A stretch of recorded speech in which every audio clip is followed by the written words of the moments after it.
ഒരു ദിവസം കൃത്യമായിട്ട് 1 മണിക്കൂർ നിങ്ങൾക്ക് സിവിൽ സർവീസ് പ്രിപ്പറേഷന് വേണ്ടി മാറ്റിവെക്കാൻ കഴിയുകയാണെങ്കിൽ, നിങ്ങൾ സിവിൽ സർവൻ്റ് ആയാലും ഇല്ലെങ്കിലും നിങ്ങളുടെ ക്ലാസ്മേറ്റ്സിൽ, നിങ്ങൾ പഠിക്കുന്ന സ്കൂളുകളിൽ, കോളേജുകളിലെല്ലാം ഏറ്റവും മികച്ച വിദ്യാർത്ഥികളിൽ ഒരാളായി നിങ്ങൾ മാറുമെന്നുള്ള കാര്യത്തിൽ ഒരു സംശയവുമില്ല.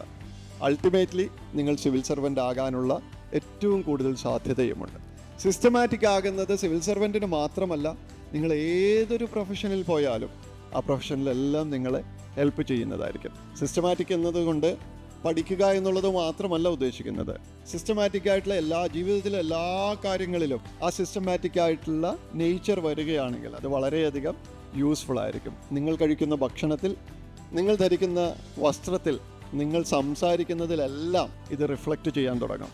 സിവിൽ സർവീസ് എന്ന സ്വപ്നത്തിലേക്കുള്ള വലിയൊരു യാത്രയിൽ 5ാം ക്ലാസ്സിൽ പഠിക്കുന്ന ഒരു കുട്ടിക്ക് ഏറ്റവും ചെറുപ്പത്തിൽ തന്നെ അത്തരത്തിലുള്ള ഒരു ഡിസിഷൻ എടുക്കുകയും ആ ഫോക്കസ് കിട്ടുകയും ചെയ്തതോടെ നിങ്ങൾ ഈ എക്സാം ക്ലിയർ ചെയ്യുന്നതിൻ്റെ ആദ്യത്തെ സ്റ്റെപ്പ് ക്ലിയർ ചെയ്തു എന്നുള്ളതാണ്.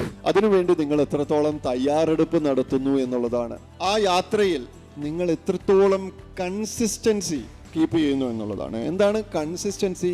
നിങ്ങൾക്ക് സിവിൽ സർവൻ്റ് ആകണം എന്നുള്ള അടക്കാനാവാത്ത ആഗ്രഹം നിങ്ങൾ ഒരു സിവിൽ സർവൻ്റായി പുറത്തു വരുന്ന അന്നുവരെ തുടർച്ചയായിട്ട് നിലനിർത്തിക്കൊണ്ട് പോകാൻ കഴിയുകയാണെങ്കിൽ നിങ്ങളെ ഒരു സിവിൽ സർവൻ്റ് ആക്കുന്നതിൽ ഏറ്റവും ഇമ്പോർട്ടൻ്റ് ആയിട്ടുള്ള ഫാക്ടർ അതായിരിക്കും. ഒരുപക്ഷെ നിങ്ങളുടെ അക്കാഡമിക് മികവിനേക്കാൾ, നിങ്ങളുടെ ഇതുവരെയുള്ള അറിവിനേക്കാൾ, നിങ്ങളുടെ ബുദ്ധിയേക്കാളും ഓർമ്മശക്തിയേക്കാളും പ്രധാനപ്പെട്ട ഫാക്ടർ നിങ്ങളുടെ കൺസിസ്റ്റൻസി ആയിരിക്കുമെന്ന് ഞാൻ പറയും. സിവിൽ സർവീസ് എക്സാം ക്ലിയർ ചെയ്യണം, ഇതായിരിക്കണം എൻ്റെ കരിയർ ഓപ്ഷൻ എന്ന സ്വപ്നം, അതാണ് എൻ്റെ ജീവിതത്തിലെ കരിയർ ഓപ്ഷൻ എന്ന തീരുമാനമെടുക്കുക എന്നുള്ളത് വലിയൊരു കാര്യമാണ്.